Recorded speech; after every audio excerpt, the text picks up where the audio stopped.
Vivek Ramaswamy's politics. It's not very conservative. A lot of people have called him out. A lot of people on the conservative side have called him out, telling him that you're not truly one of us. So, what do you think about the challenges he's been facing so far? Is I think is expected, considering his background. Though he's a citizen, but it looks like there are people. If you read animal farms, they say all animals are not equal. So it means that all citizens, all Americans are not equal. And I think that is how a lot of Americans or how a lot of Ohioans are seeing it. People are not quite in support of his candidacy. They don't quite see him as American enough.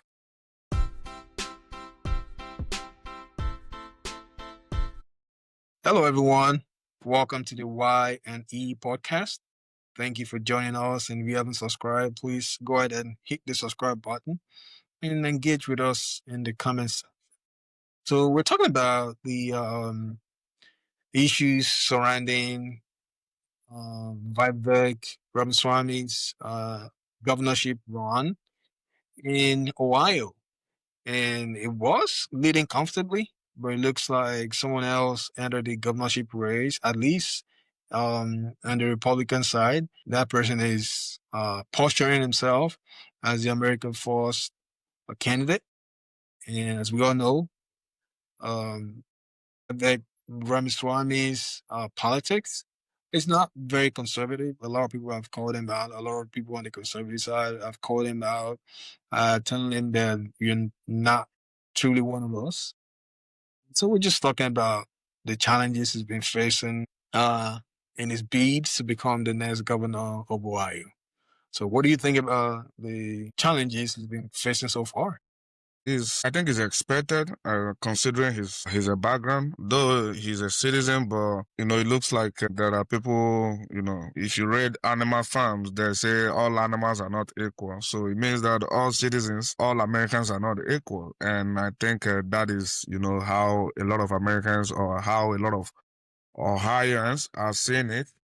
People are not quite in support of his candidacy. They don't quite see him as American enough. Is because, or some of the reason is because, number one, they're accusing him. Despite being a billionaire, he don't own a single business in Ohio. He moved his business out of Ohio. Two, he is in support of foreign labors. Bringing foreigners, and there is also a statement that is attributed to him that he said Americans are lazy, so that is why we need people to come from outside, and these three things are really what halting his campaign. And I'm not exactly sure how he will be able to pull this off, because if you go on X, Facebook, Instagram, anywhere you turn to, even on TikTok, a lot of people are expressing displeasure about his candidacy.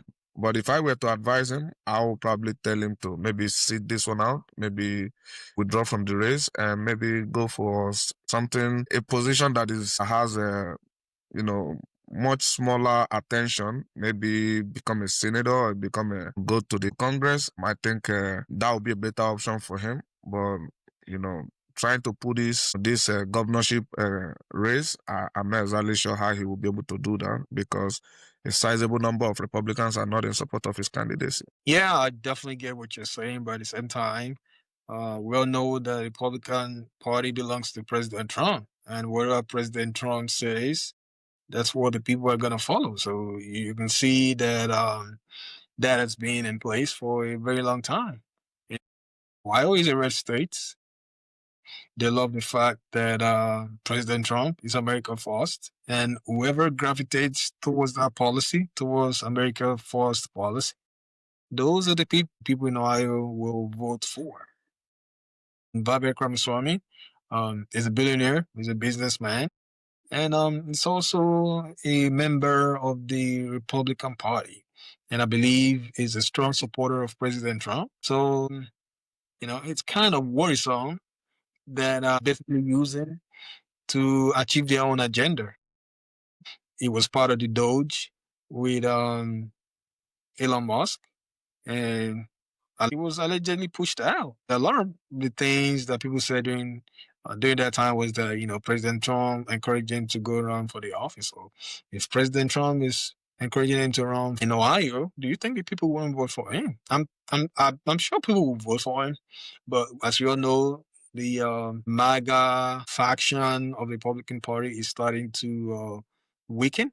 As you all know, that President Trump is wrapping up. Well, it's 1 year into his second term, and a lot of people are looking for a different direction when President Trump leaves office. So maybe we're going to see some changes on the way the people in Ohio will vote. And as we've seen so many clips online about Vivek not truly being one of them, because number one, he's not a Christian. He doesn't believe in what they believe, and they don't believe he truly represents them. Even though he's a resident of Ohio, even though he's an American citizen, they still believe he doesn't represent them. So what does it take for him to run under the Republican Party and still win? Because it looks like, we all know he ran for presidency, I believe, during Trump's first term. And I believe Trump beat out all of them and is back in the spotlight now. And he's wanted to become the governor of Ohio. So, do you think the people in Ohio would not vote for him if President Trump truly supports him for the position? We are not there yet, though the election is in 2026. I think around November, October 2026. We are not there yet, but only time will tell. Truly, if President Trump ask him to run for for that office, we'll see if he will go stump for him, if he will go campaign for him. If we don't see him on the campaign trail with him, then he probably did not send him. We'll see if he will go out there to solicit for vote for him, if he will encourage his followers to go vote for him. But then again, Vivek, they don't see him as a true representative of American value. He has constantly, advocated for people to be brought from other countries to come work here, which I don't really have problem with it. But then again, if you are for America first, you shouldn't be championing for foreign labor. You shouldn't be championing for, people to come from other countries to come and work. We know that in other countries it's quite difficult. Just like the clip I sent you, a position, a big opening for 180 jobs. 8,000 plus people are writing exam for that job. That was in India, and this guy has a root with India. So if he becomes the governor of Ohio, is he going to flood Ohio with Indians? I think that is probably what people are thinking about. Maybe they just don't want to say yet. Maybe that is the motivation behind their dissatisfaction to say that that is not the person they want there. And if they say that's not the person they want, I don't think he should force himself on the state. Maybe he can go chill out somewhere, enjoy his billions of dollars. And if he truly loves Ohio people, he can definitely do a lot more for them without being voted in the office. Yeah, people don't believe that. Unless they're in the seat of power, they don't believe they can effect change.